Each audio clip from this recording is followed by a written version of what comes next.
خلوص جو ہے یہ عموماً جیسے آپ کہتے ہیں نا کہ سچ ہے اور جھوٹ ہے، تو بھئی جو آپ نے دیکھا اس کو دیانتداری سے بیان کرتے ہیں. جھوٹ جو ہے اس میں آپ غلو نہ کریں، گڑبڑ نہ کریں، تو کچھ چیزیں بڑی واضح ہیں، ان کو بیان کرنا بھی آسان ہے. لیکن خلوص ایک ایسی چیز ہے جو مطلب آپ کے عمل میں یا آپ کی گفتگو میں یا آپ کے رویوں کے اندر کہیں پنہا ہوتا ہے. میں چاہوں گا یہ کہ چونکہ آپ کو یہ کمال حاصل ہے کہ آپ چیز کو ایلیبوریٹ کرنا بہت اچھی طرح، بیان بہت اچھی طرح کر دیتے ہیں تاکہ اس کی پوری ساخت جو ہے وہ کھل کے سامنے آ جائے. خلوص کی تشریح جو ہے ڈیفائن کیسے کریں گے آپ؟ اگر کوئی آپ سے کہے کہ جی میں تو بڑا پر خلوص ہوں، دوسرا کہہ رہا نہیں تیرے سے تو خلوص ہے ہی نہیں، ہم کیسے میئر کیسے کریں گے خلوص کو؟ شاہ صاحب یہ ایک ایسا کام اور مشکل کام ہے. یہ میں نے آپ سے سوال میں نے کہا ڈیفینیشن سے شروع کرتے ہیں. جب بھی کہیں ہم دوسرے کے خلوص کو چیک کرنا چاہتے ہیں تو ہم زیادہ مشکل میں چلے جاتے ہیں. خلوص خالصتاً نیت کے ساتھ جڑی چیز ہے. ٹھیک ہے. اور اللہ نیت کو جاننے والا ہے. واہ واہ. یہ رب کو پتہ ہے کہ کسی کی پنہا نیت کیا ہے. سوال یہاں یہ زیادہ بہتر بن جاتا ہے کہ بندہ اپنے خلوص کو دیکھتا رہے اور دیکھتا رہے کہ میرا خالص پن کتنا ہے. خلوص، اخلاص، خالص پن بڑا قریب قریب ہے. ٹھیک ہے. آپ دیکھیے کہ کہیں آرٹیفیشل اگر پھل پڑے ہوں، چاک کے بنے ہوئے، چاک لگے ہوتے ہیں فروٹ والی شاپس پہ، اس میں اور اصلی پھل میں کتنا فرق ہوتا ہے.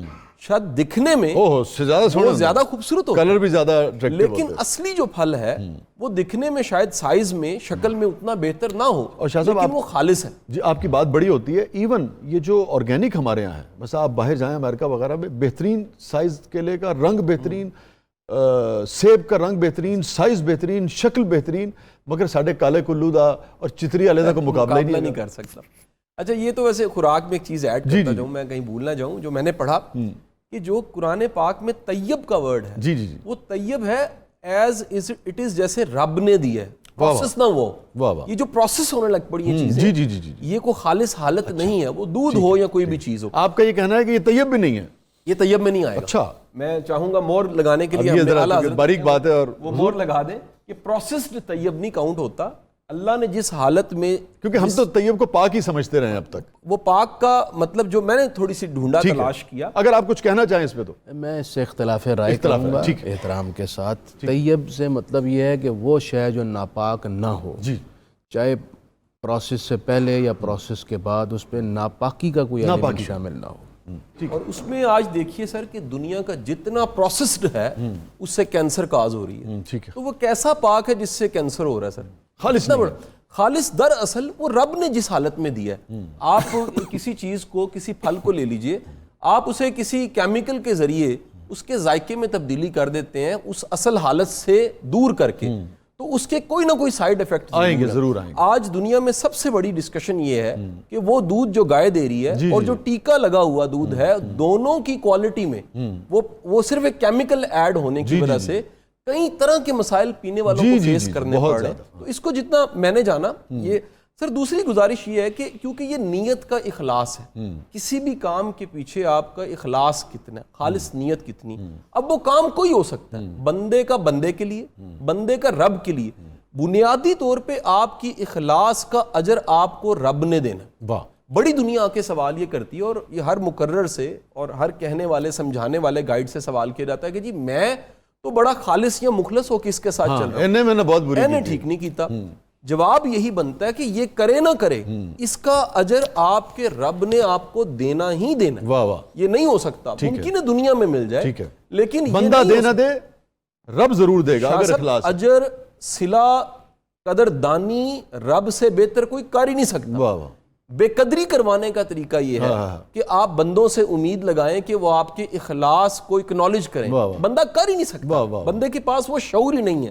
جو اخلاص ہے وہ کسی بھی کام میں ہو، وہ عبادت میں ہو، وہ کھلانے میں ہو، پلانے میں ہو، وہ کسی بھی معاملے میں ہو، وہ اخلاص کا صلہ خالصتاً اللہ ہی دے سکتا ہے. واہ واہ واہ. اچھا میں اس کے چونکہ بے شمار اس کے پہلو ہیں، جو رشتے ہیں، جو کہ آپ کو پتا ہے کہ بہت، یہ لفظ ایک تو عبادت میں بھی استعمال ہوتا ہے. میں چاہوں گا اس نقطے کو عبادت کے حوالے سے اور نیتوں کے حوالے سے تھوڑا سا ذرا علامہ صاحب کی طرف چلے جائیں گے ہم، کہ ذرا اس کے جو دینی پہلو ہے اس کے اندر اخلاص کی کیا سگنیفیکنس ہے، کیا اہمیت ہے، اور کیسے بے پناہ خلوص کو، یعنی کہ کس طریقے سے بعض اوقات یہ ہوتا ہے کہ ہم اپنے آپ کو بھی دھوکہ دے رہے ہوتے ہیں نا. بس کل میں ایک لیکچر سن رہا تھا، اتنا کمال، انہوں نے کہا ہم غیر محسوس طریقے سے کہہ رہے تھے جدو میں تیسرے حج تے گیا، انہوں نے کہا تو یہ کہہ دے کہ میں حج تے گیا جدو، تو ہمیں خود اندازہ نہیں ہوتا کہ ہم اپنے ساتھ کیا کر رہے ہیں. بنیادی طور پہ ہم اس کی داد لینا چاہ رہے ہیں کہ میں 3 باری حج کر چکے ہیں. تو ہر وقت اپنے نفس کو آپ کو قابو کر کے چلنا ہے. لیکن جو رشتوں میں بھی بہت یہ لفظ استعمال ہوتا ہے, دوستی میں, ماں باپ کے ساتھ, بہن بھائیوں کے ساتھ, اس میں اخلاص کی کیا اہمیت؟ حضور دیکھیے, رشتوں کا اخلاص ہی معاشرے کو قائم کرتا ہے, خاندانوں کو قائم دائم کرتا ہے, دنیا کا نظام چلتا ہے. آج شاہ صاحب دنیا میں سب سے زیادہ مانگی جانے والی چیز ہیومن ریسورس سے وہ لائلٹی ہے. لوگ کمیٹڈ ہوں, لوگ کام کے ساتھ, کاز کے ساتھ, ادارے کے ساتھ, مشن کے ساتھ کمیٹڈ ہوں, برانڈ کے ساتھ کیونکہ معاش جڑی ہے. تو آپ کم از کم وہ جو لائلٹی ڈیمانڈ کرتے ہیں وہ اخلاص کی ہی ایک شکل ہے. مطلب آپ تو اندازہ کریں کہ تاجر جو ہے وہ بیچتے ہوئے بھی ڈیمانڈ کر رہا ہے آپ سے کہ میرا گاہک میرے لائل ہوئے. یہ لیول آ گیا ہے, اتنی ضرورت ہے اخلاص. یہ اخلاص جو ہے یہ حسن ہے. اس اخلاص کے بغیر اعتماد قائم نہیں کیا جا سکتا. یہ دنیا کا کوئی رشتہ ہے کسی بھی شکل میں ہے. میں کہتا ہوں جی شاہ صاحب, اگر چند لمحوں کے لیے آپ سواری میں بیٹھے ہیں, آپ کے ساتھ والی جو سواری ہے وہ اگر ڈاؤٹ ہے آپ کو کہ جیب کاٹ سکتی ہے, آپ کے لیے سفر مشکل ہو جائے گا, آپ باہر کے نظاروں کو انجوائے نہیں کر سکیں گے. سو کہیں نہ کہیں سفر آپ کا خرابی کی شکل میں سارا وقت آپ جیب پہ ہاتھ رکھ کے بیٹھے رہیں گے. وہ مجھے بچپن میں شاہ صاحب یاد آتا ہے کہ کہیں ہمیں وہ جو عیدیاں وصولیاں ملتی ہیں بچپن میں, تو میں گھر سے نکلنے لگا, میلے پہ جا رہا تھا, تو میری ایک آنٹی تھی, انہوں نے کہا کہ پتر دھیان نال جیب کترے بڑے ہوندے ہیں. سر سارے جھولے میں نے ایسے پکڑ کے جتنے کہہ لے موت کے کھو دیکھے, جتنے گولے گنڈے کھائے, ایک ہاتھ میرا جیب پہ تھا, کیونکہ میرے سے اعتماد چھین لیا گیا تھا. اور وہ اعتماد جب بھی چھنتا ہے, آپ کے کسی رشتے میں وہ اعتماد نہیں ہے, وہ خلوص نہیں ہے, وہ چاہت نہیں ہے, وہ تانگ نہیں ہے, تو وہ رشتہ خوبصورتی کی طرف نہیں جاتا, وہ بے ہنگم ہو کے کہیں ختم ہونے لگتا. واہ واہ. اب یہ بتائیے کہ کیا وجہ ہے, چونکہ یہ ایک نسبتاً ایبسٹریکٹ موضوع بھی ہے, کیسے ثابت کیا جائے, اپنے آپ کو بھی خود بھی پتا ہو کہ میں واقعتاً خلوص سے آپ سے محبت کرتا ہوں, اور آپ کو بھی یہ پتا ہو کہ واقعتاً یہ شخص جو ہے اس کے خلوص میں کوئی کھوٹ نہیں ہے, ایک خالص سچا سونا ہے. یہ کیسے؟ بڑا اچھا سوال ہے شاہ صاحب. میں سمجھتا ہوں کہ زندگی ساری اس کے معاملات میں انسان کو 2 اصول اپنی زندگی میں پکے لے آنے چاہیے. ایک بندے کو ججمنٹل نہیں ہونا چاہیے, دوسرا جلد باز نہیں ہونا چاہیے. جب بھی آپ جلد باز ہیں اور ججمنٹل ہیں تو آپ فوراً پرکھنا چاہیں گے. عین ممکن ہے کوئی کسی تکلیف میں ہے, کسی مصیبت میں ہے, کسی چیلنج میں ہے, اس کی اگر مثال لیجئے, ایک کامن ہے جی, کسی نے کال نہیں اٹھائی, آپ اس کے خلوص پہ شک کرتے ہیں. ایک میسج نہیں کیا, آپ اس کے خلوص پہ شک کرتے ہیں. ایسا ممکن ہے کہ وہ کسی تکلیف میں ہو. تو بے صبرا بندہ, جلد باز بندہ اپنی جلد بازی کی وجہ سے دوسرے کی نیت کو بھانپتے رشتہ خراب کر بیٹھتا ہے. اسی طرح ججمنٹل انسان وہ ترازو پکڑ کے ایسے چلتا ہے. ہر ویلے انہیں رکھے ہوندے, اس ویلے فیصلہ حسین تارڑ صاحب کا بڑا اچھا جملہ ہے.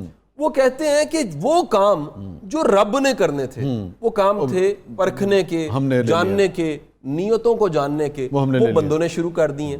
ایک کام بندوں کا تھا, وہ پوچھے شاہ صاحب آپ کی طبیعت کیسی ہے, آپ کی طبیعت ناساز لگ رہی ہے, کل شام کو کوئی رابطہ نہیں تھا, خیریت تھی, حال چال پوچھنا, گھر والوں کا حال پوچھنا, شاہ صاحب وہ سارے ہم نے چھوڑ دیا, اللہ پہ چھوڑ دیا, بالکل درست, وہ رب پہ چھوڑے ہوئے. تو بندے کا کام ججمنٹل ہونا نہیں ہے. اس کو دوسرے لفظوں میں ہم یوں بھی کہہ سکتے ہیں کہ کسی بھی معاملے میں دوسرے کے شوز میں بھی جا کر دیکھنا چاہیے, اور مارجن دینا چاہیے کہ ہو سکتا ہے, جیسے آپ نے بڑی عمدہ بات کی, اور یہ دلچسپ بات یہ ہے شاہ صاحب کہ بڑے پڑھے لکھے دوست ہمارے, بڑے پڑھے لکھے احباب, بس اب ہمارا کام یہ ہے کہ آپ نے دیکھا ہوگا, آپ روز ہم سب کا معمول ہے کہ ابھی آپ کو فون آئے گا اس بیچ میں, ایک تو دھڑا آئے گا, وہ گھنٹے جو ہے کو 10 باری فون کر دینا ہے, اور اس کے بعد آپ اسے کہیں گے کہ یار میں لائیو ٹرانسمیشن میں میرے لیے ممکن نہیں ہے اس وقت فون سننا, لیکن وہ ناراض ہو جائے گا 100%. تو بالکل ہم مارجن نہیں دیتے دوسرے. ذمہ دار انسان شاہ صاحب کتنی زندگیاں جی رہا ہوتا ہے. آپ, میں, مفتی صاحب, صبح سے کتنے رول ہم نے نپٹائے ہیں. جی, والد کا رول, جی, بھائی کا رول,